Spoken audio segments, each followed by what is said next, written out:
김건희 특검팀이 국민의힘 당사에 대해 압수수색을 재시도할 가능성이 거론되고 있습니다.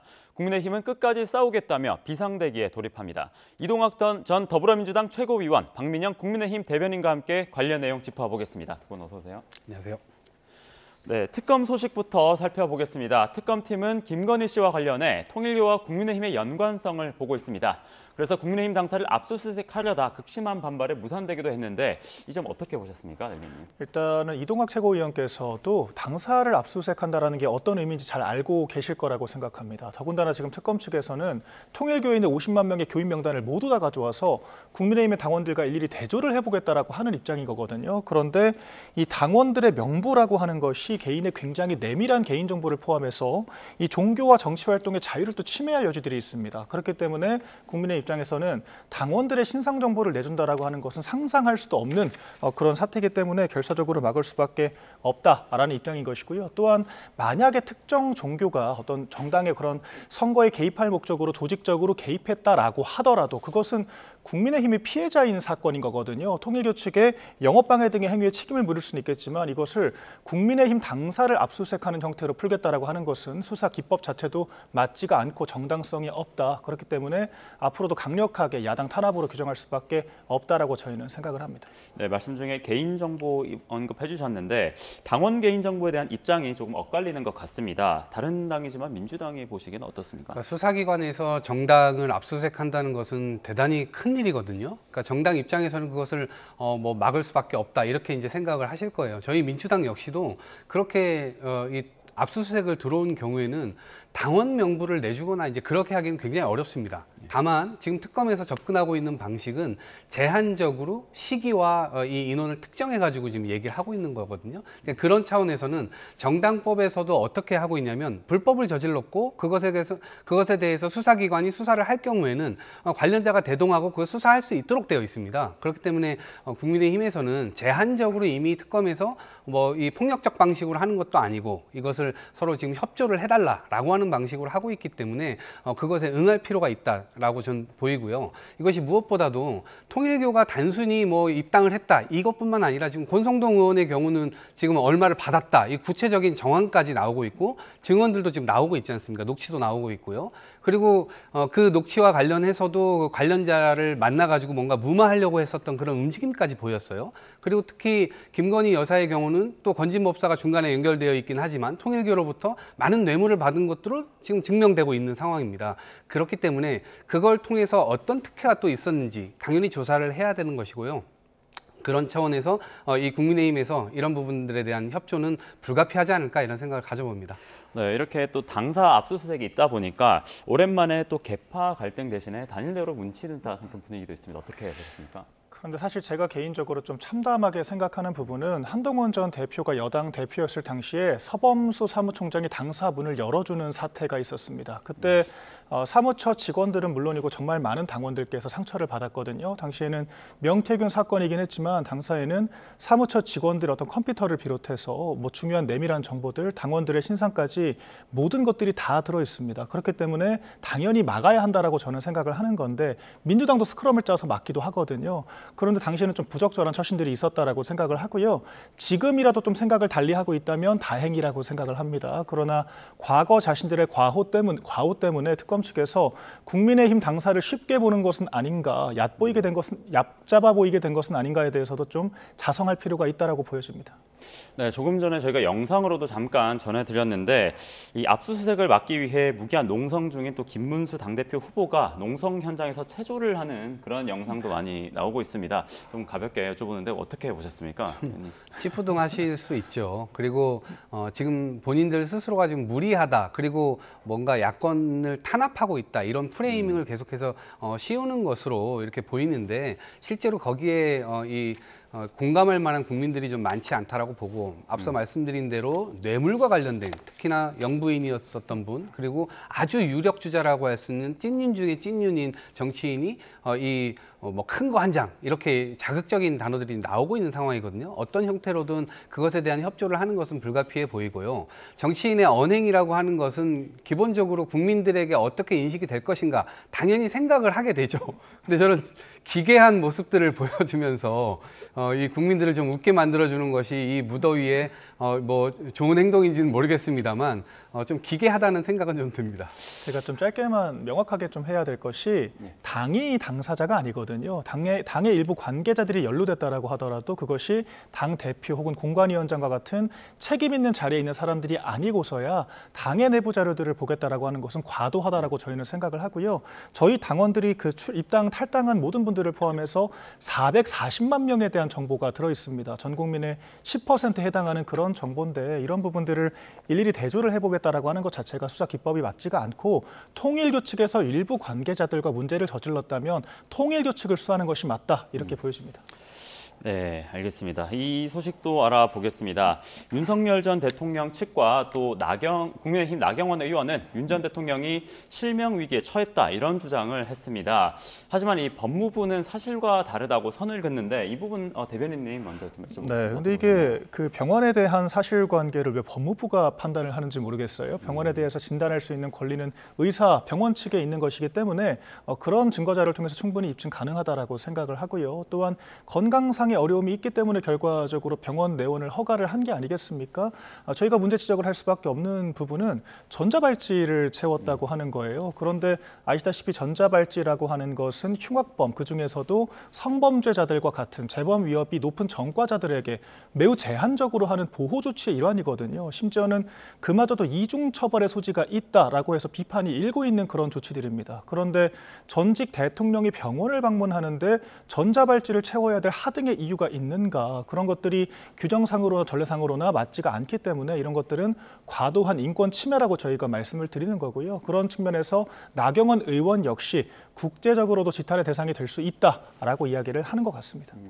네, 지금 말씀 이중처벌 그리고 전자발찌 말씀 주셨는데 윤 전 대통령 측은 또 전직 대통령 예우와도 인권 문제도 거론하고 있습니다. 어떻게 보시나요, 위원님? 전직 대통령에 맞는 행동을 하셨는지 본인 스스로가 좀 돌아볼 필요가 있다. 이 헌재에서 파면당했잖아요. 그리고 국민을 배반했어요. 정의공정 상식을 내세우고 5천만 국민의 삶을 책임지겠다라고 했던 분이 검찰총장까지 지냈고 법치주의를 수호해야 하는 대통령의 지위에 가서 느닷없이 민주주의 국가를 잘하고 있는 그런 나라를 갑자기 이 독재 국가로 만들려고 했었고 정치적 상대방들을 총칼을 동원해가지고 완전히 다 몰살시키려고 했었잖아요. 그러니까 그런 부분들인데 그런 혐의가 있는 사람이 이 사사건건 법의 집행을 멈추게 만들었단 말입니다.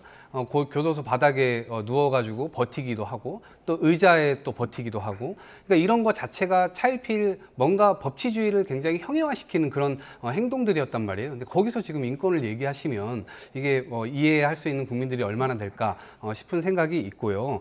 기본적으로는 전직 대통령으로서의 어떤 행동 이런 것들을 좀 본인 스스로가 한번 돌아볼 필요가 있고, 또 건강 얘기를 하는데 그동안 대국민 거짓말 많이 해왔잖아요. 저거 진짜 아픈 거 맞아? 그러면은 말씀하신 대로 이 병원의 측의 정확한 진단 자료가 교도소로부터 와야 될 것이고 교도소에서 그것이 증빙이 되어야 됩니다. 지금은 일방적 주장만 있을 뿐이고요.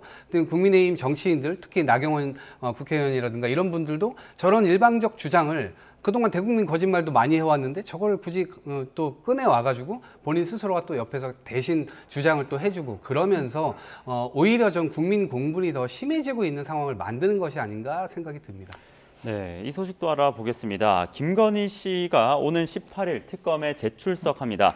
첫 번째 소환 조사에서는 대부분의 피의 사실에 진술 거부권을 행사를 했는데 그럼에도 특검에 나가는 게 실익이 크다는 판단일까요? 어떻게 보셨나요? 일단 김건희 여사가 받고 있는 혐의 같은 경우에는 알선수재와 같은 그런 혐의들이기 때문에 수사에 어떻게 협조를 하느냐에 따라서 형량이 많이 달라질 수가 있다라고 판단을 할 것 같습니다.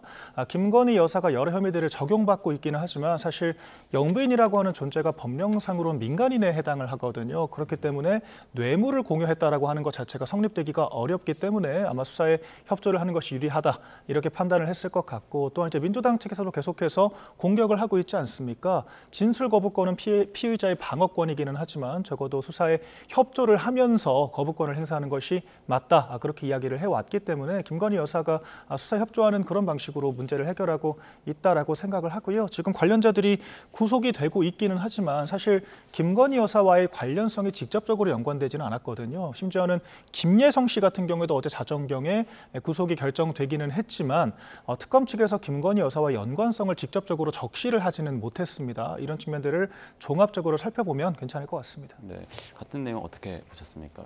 우선 도이치모터스 주가 조작 관련된 것은 본인 스스로의 녹취도 나왔고요. 이 증언들이 굉장히 많이 나왔어요. 그런데 이건 의도적으로 기존에 10수년간 이거를 붙잡고 수사해왔던 수사 검사들, 당연히 그들도 저는 수사 대상이 돼서 이것을 검사해봐야 된다라는 생각이 좀 들고요. 그리고 사사건건 거짓말을 해왔잖아요. 그렇기 때문에 본인이 입을 벌리는 순간 또 거짓말이 튀어나올 것이기 때문에 변호인 측에서 이 부분을 철두철미하게 더 이상 이제 우린 출석은 하지만 말은 하지 말자 이런 얘기를 했을 가능성이 크고요. 그럼 그동안은 왜 그렇게 안 돼 왔느냐?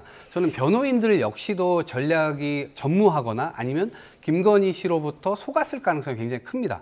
진실을 사실은 변호인들에게 이야기하고 대국민 전선에서 좀 우호적인 여론을 만들기 위한 노력들을 해야 될 것인데 그러한 것이 전혀 없었다라고 하는 것은 저는 사법고시까지 충분히 패스하고 이렇게 머리 좋으신 분들인데 대국민 공분을 이렇게 확 불을 지르는 그런 방식으로 지금까지 대응을 해왔단 말이에요. 그런 측면에서 이해가 좀 잘 안 되죠. 그렇기 때문에 저는 오히려 김건희 씨가 아무런 말도 하지 않는 것이 앞으로의 수사에 도움이 되겠다. 이런 판단을 했을 가능성이 높다. 이렇게 생각합니다. 네, 이 분도 한번 살펴보겠습니다. 조국혁신당 조국 전 대표는 광복절 특사로 석방됐습니다. 그 모습부터 보겠습니다. 저의 사면 복권과 석방은 검찰권을 오남용해온 검찰 독재가 종식되는 상징적 장면의 하나로 기록될 것이라고 믿습니다. 윤석열을 비호하는 극우 정당 국민의힘은 다시 한번 심판받아야 합니다. 그리고 민주진보 진영은 더욱 단결하고 더욱 연대해야 합니다. 제가 자유를 찾은 지금부터 이 두 가지 과제를 위해서 힘을 쏟겠습니다. 네, 먼저 이렇게 출소 직후에 이런 발언들 내놨는데 혹시 대변인님 마지막 발언들 어떻게 보셨나요? 굉장히 파렴치하기 짝이 없는 그런 행보들을 하고 있다라고 생각을 합니다. 오늘 SNS에 책 관련된 사진들도 올렸다라고 전해지고 있는데 그 내용들이 평등, 민주주의, 중도 이런 내용들이라고 합니다. 하나같이 조국 전 대표와 정반대의 전혀 어울리지 않는 그런 서적들을 가지고 왔다는 거거든요. 지금 조국 전 장관이 일반적인 학부모들은 상상조차 할 수 없는 정말 피 터지게 경쟁하는 자녀들을 위해서 뭐라도 해주고 싶지만 해줄 수 없는 부모들의 가슴에 정말 피멍을 들게 만든 사람이잖아요.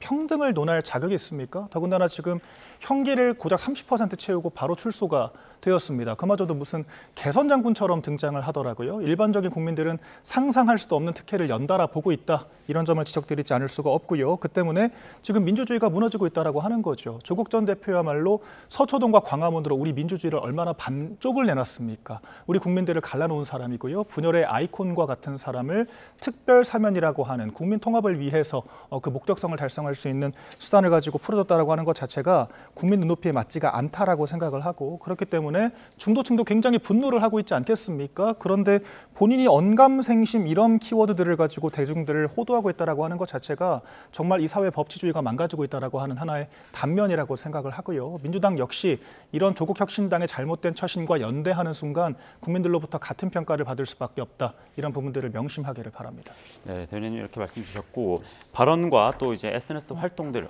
의원님은 어떻게 보셨습니까?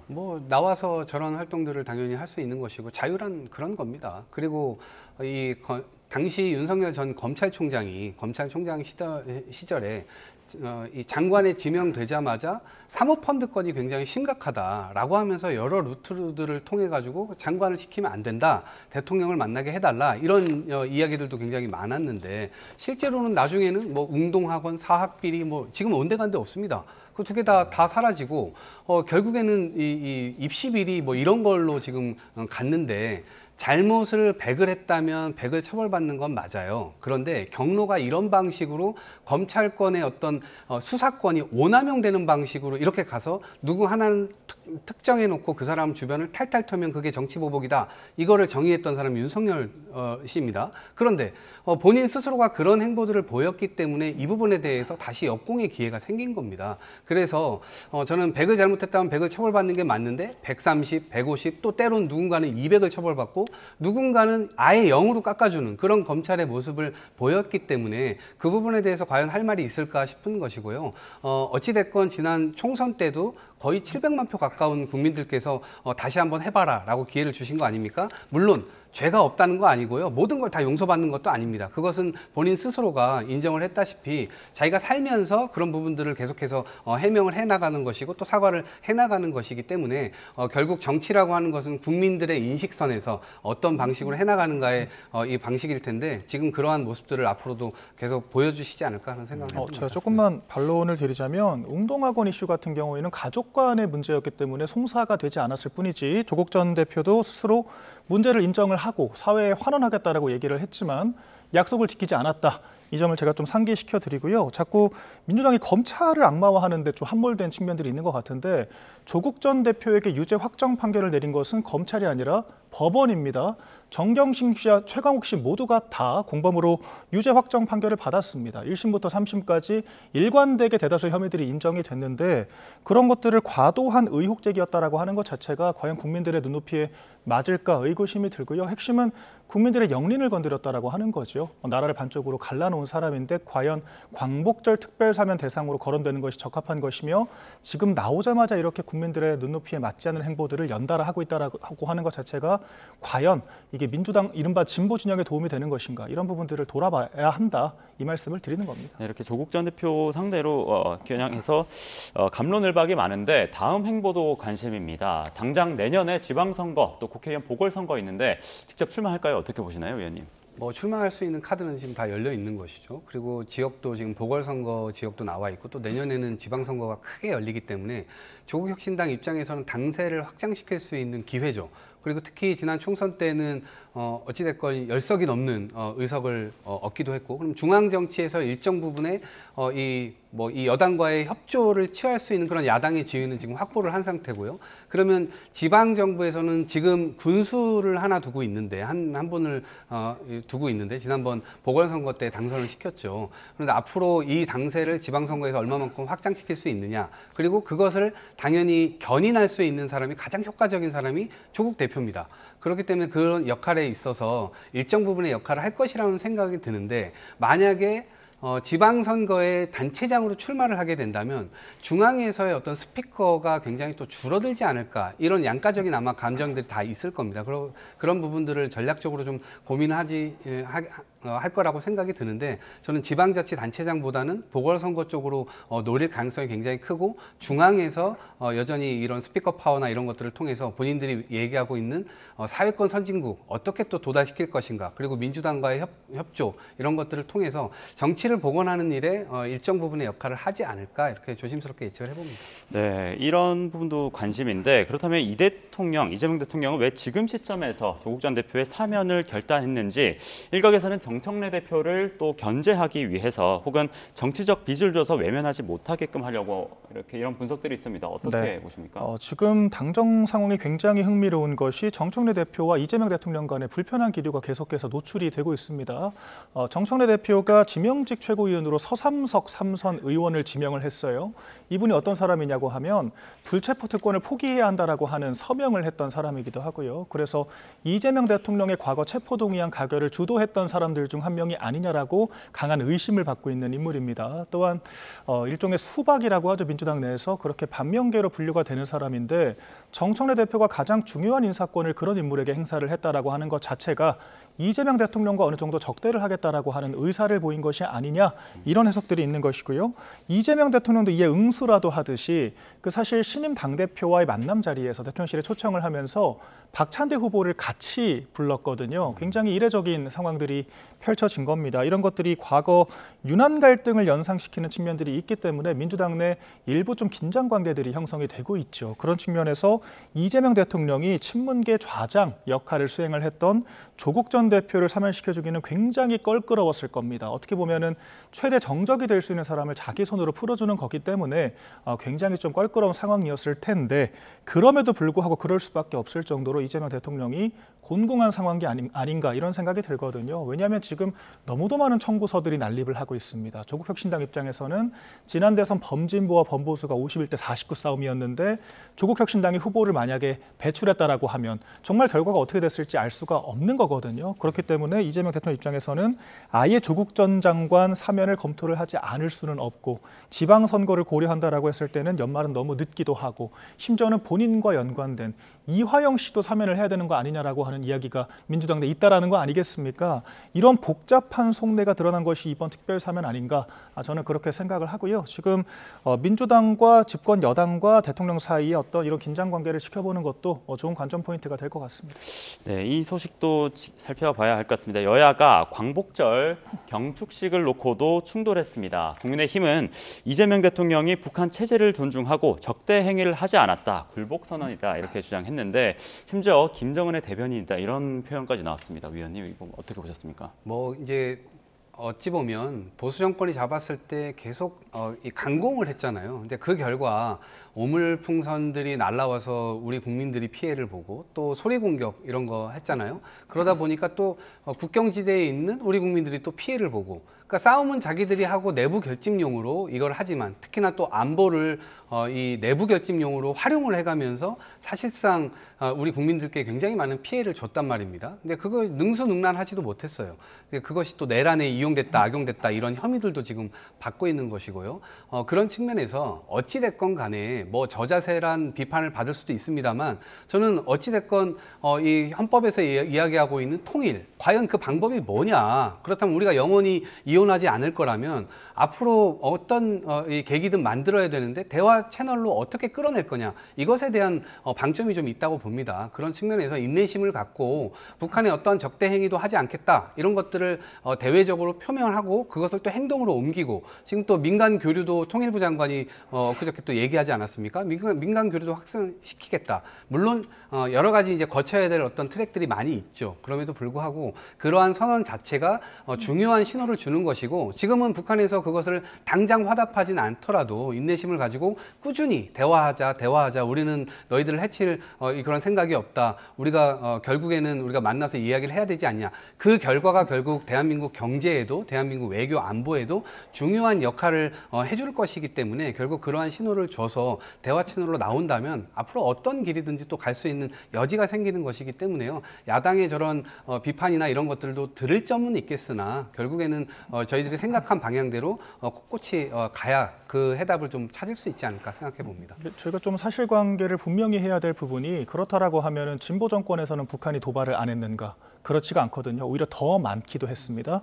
이를테면은 제1연평해전 언제 터졌습니까? 김대중 정권 당시 터졌습니다. 또한 문재인 정권 때도 그렇게 굴종적인 행복들을 연달아 해왔지만 결과적으로 우리 공무원이 서해에서 피격을 당해서 사망을 하는 사건들이 있었죠. 그때 우리 정부가 이분을 도박 중독자로 몰았습니다. 그리고 또 남북 연락사무소 폭파당했지 않습니까?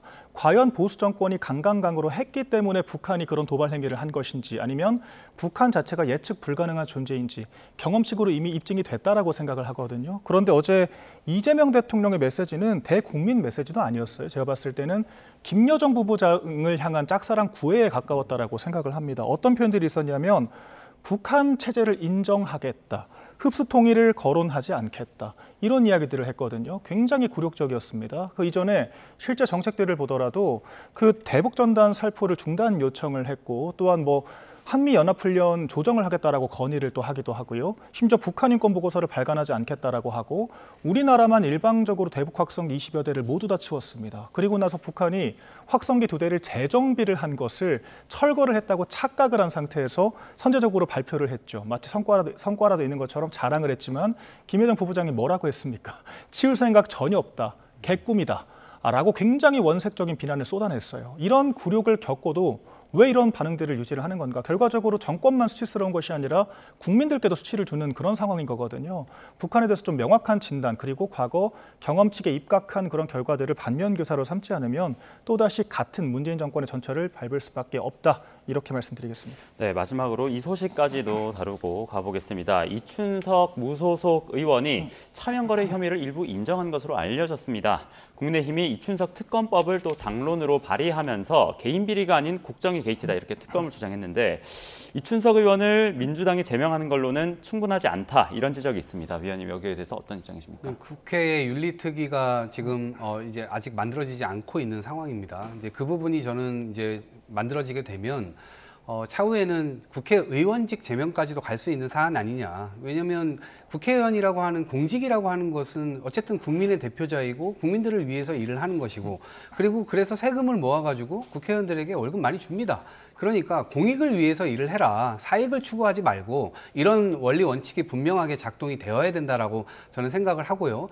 그리고 지금 상법 개정부터 시작해서 부동산에 있었던 여러 자금들이 이제는 주식시장으로 가서 기업도 좀 신명나게 일할 수 있고 또 그 안에서 일자리도 창출되면서 국민들에게 아주 수혜적인 어떤 그런 경제의 틀을 만들어 보자라고 하는 것이 지금 이재명 이 정부에서의 어떤 모토기 때문에 그런 지점에서 대단히 잘못된 행동을 했었기 때문에 당에서 제명했던 것은 신속하게 했다는 점에서 굉장히 잘했는데 앞으로도 국회의원직 자리를 무소속이라고 해서 계속해서 저렇게 허락을 해야 되는가에 대한 의문이 이 수사가 진행되면 진행될수록 그리고 그 진실이 국민들께서 동의하기 어려운 내용으로 나올 경우에는 결국 그 압력까지도 갈 수 있을 거라고 봅니다. 그럴 때는 전 그것이 사실로 드러난다면 민주당도 당연히 그런 부분들에 대한 결심이 좀 필요할 때가 오지 않을까 싶습니다. 네, 이 입장에 대해서 대변인님 마지막으로 어떤 저희 입장이십니까? 김은혜 의원이 적확한 비유를 하셨어요. 권력형 개미 털기 아니냐. 사실 증시라고 하는 것이 정책에 상당히 많은 영향을 받지 않습니까? 민주당의 잘못된 세제 개편안 때문에 지지난주 블랙 프라이데이 당시에 116조 원이 증발을 했죠. 하루아침에. 그리고 지금 국정기획위에서 이른바 셀프 호재를 만든 거예요. AI 5대 국가대표를 발표하겠다라고 하고 그 발표가 있기 직전에 신용대출까지 땡겨서 관련 그 주식들을 차명 계좌로 거래를 했다라는 거 아니겠습니까? 이런 것들은 국민들 개미들에게는 피해를 끼치는 그런 정책들을 하고 자기들은 셀프 호재를 만들어서 이득을 취하고 이거는 개인 비리 문제가 아니라 국기문란이거든요. 그렇기 때문에 국정기획위 차원에서 내부 정보 이용을 통한 이런 좀 부당이익을 취한 것들이 없는지 지대추구 행위들이 없었는지를 전수조사를 해야 한다라고 저희가 주장을 하는 것이고 굉장히 상식적인 주장이라고 생각을 합니다. 민주당이 집권 여당의 그런 과반 의석을 앞세워서 이 정도도 수용하지 못한다라고 하면 코스피 5천을 만들겠다라고 하는 약속이요. 민주당만 배불리겠다라고 하는 약속으로 국민들께 오인될 수밖에 없다. 이 부분을 명심하시길 바랍니다. 네, 저희 이제 특검 수사부터 여야 정치권 또 이춘석 의원 수사 상황까지 알아봤습니다. 이동학 전 더불어민주당 최고위원, 박민영 국민의힘 대변인과 함께 내용 살펴봤습니다. 감사합니다. 고맙습니다.